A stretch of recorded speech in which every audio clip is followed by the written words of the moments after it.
Part 3. Hamburg in View. Kanga unfolded her wings to take off, but the approaching wave was too quick. Its force swept her beneath the surface, and when she came back up, the daylight had disappeared. She shook her head again and again, realizing that she had surfaced through the black wave of an oil slick that had nearly blinded her. Genga, the girl with feathers wants to color silver, kept dipping her head deep into the water until a few sparks of light penetrated the thick oil covering her eyes. Sticky blobs, the gulls called the black clay, glued to her wings to her body. She began to kick her feet, with the hope that she could swim fast enough to escape from the black tide.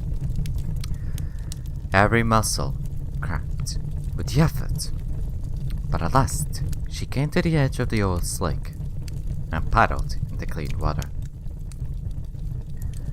She blinked and dipped her head until she was able to clear her eyes, but when she looked up,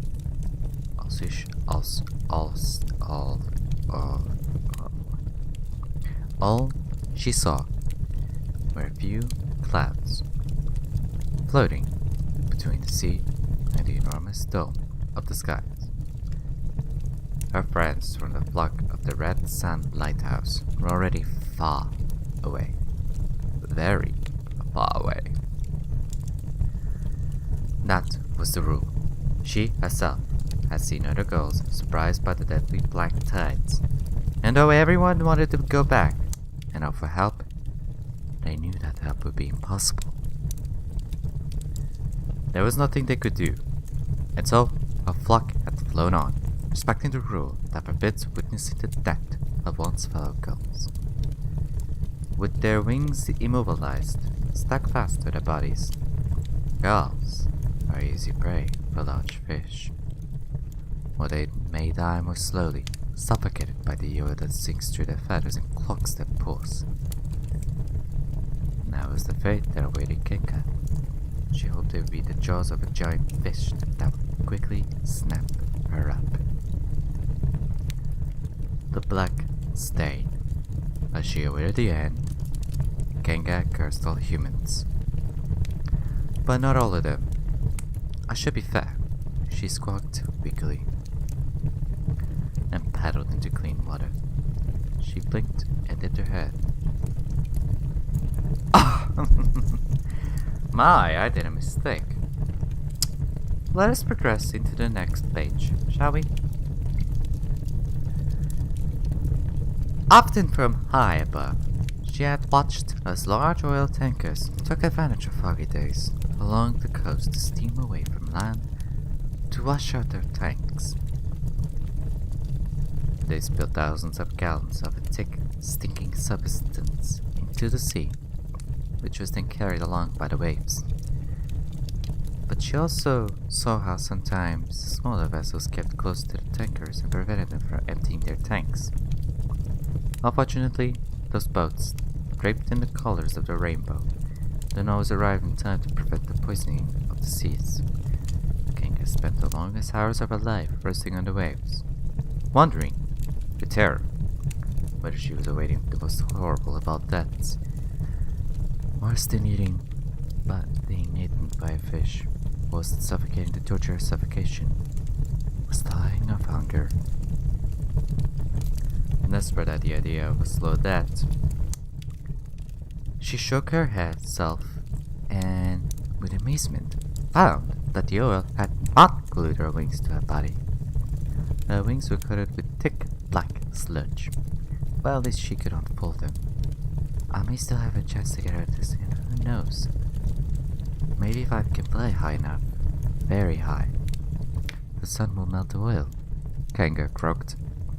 She was remembering stories she had heard of an old gull from the Frisian Islands tell about a human named Icarus, who, in order to accomplish his dream of flying, had made himself wings of eagle feathers.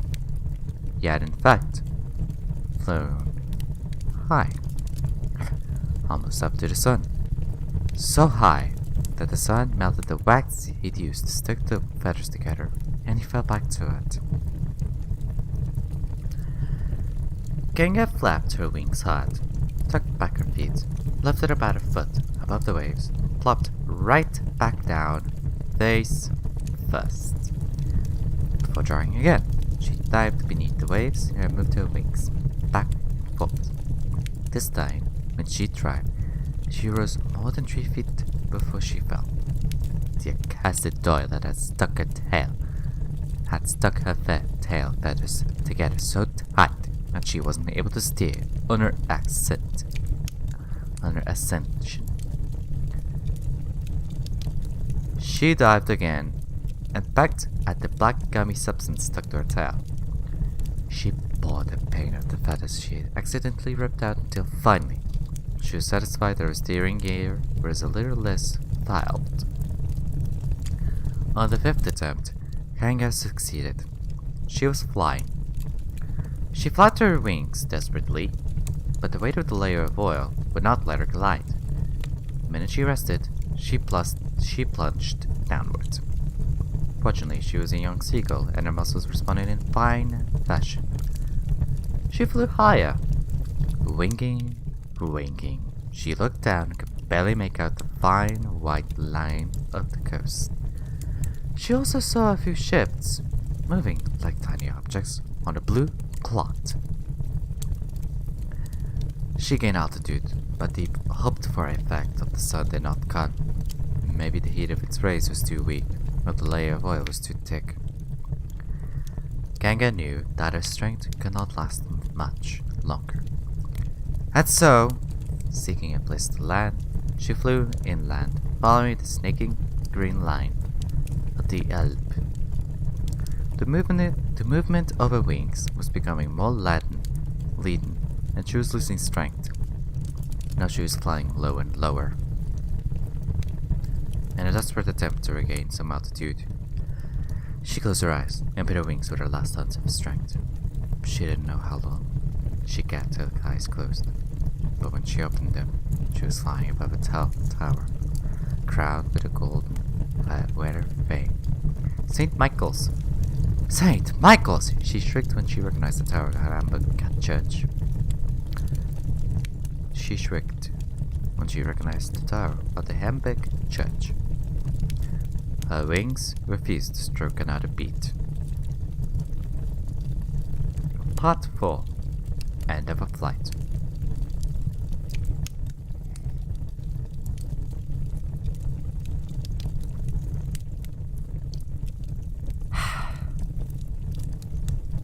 The big, fat, black cat was taking the sun on his balcony, purring and meditating on how good he felt lying there.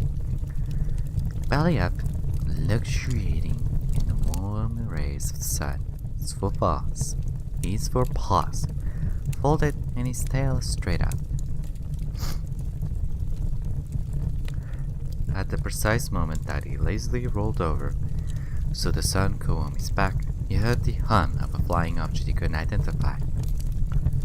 Something approaching at great speed. Alert, he leapt up, crouching on all 4 feet and ready to jump aside to avoid being hit by the seagull that dropped onto the balcony. It was a very dirty bird. Its whole body was coated with some dark, sticky substance. Zorba walked towards the gull as she tried to stand up, dragging her wings. That was not a very elegant landing, he said. I'm very sorry. I couldn't help it, the gull admitted. Yow! Oh, look awful. What is that all over you? And he stinks something awful, the cat hissed. I was caught in an oil slick, because of the seas. I'm going to die, the gull croaked plaintively. Die? Don't say that. You're tired and dirty. That's all. Why don't you fly over to the zoo? It isn't too far from here, and there are veterinarians there who can help you, Zorba said.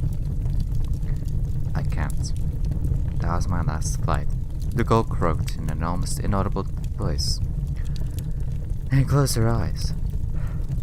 Don't die on me. Rest a little, and you'll see. You'll feel better. Are you hungry? I'll bring you a little of my food. Just don't die. Zorba begged, approaching the swooning gull. Overcoming his disgust, the cat licked the gull's head. The black stuff that covered her tasted as bad as it smelled. As he passed his tongue along the throat, the cat noticed the bud's breathing was growing weaker and weaker. Look, my little friend, I want to help you, but I don't know how. Try to rest while I go find out what you do with a sick cough. Zorba called back, ready to jump to the roof. As he started off in the direction of the chestnut tree, he heard the gull calling him back. Do you want me to leave you a little of my food? Zorba asked, slightly relieved. I'm going to lay an egg. With the last strength in my body, I'm going to lay an egg. My good cat, anyone can see that you are a fine animal. One with noble sentiments. And for that reason, I'm going to ask you to make me 3 promises. Will you do that for me? Kanga croaked, slowly paddling her feet in a futile attempt to stand.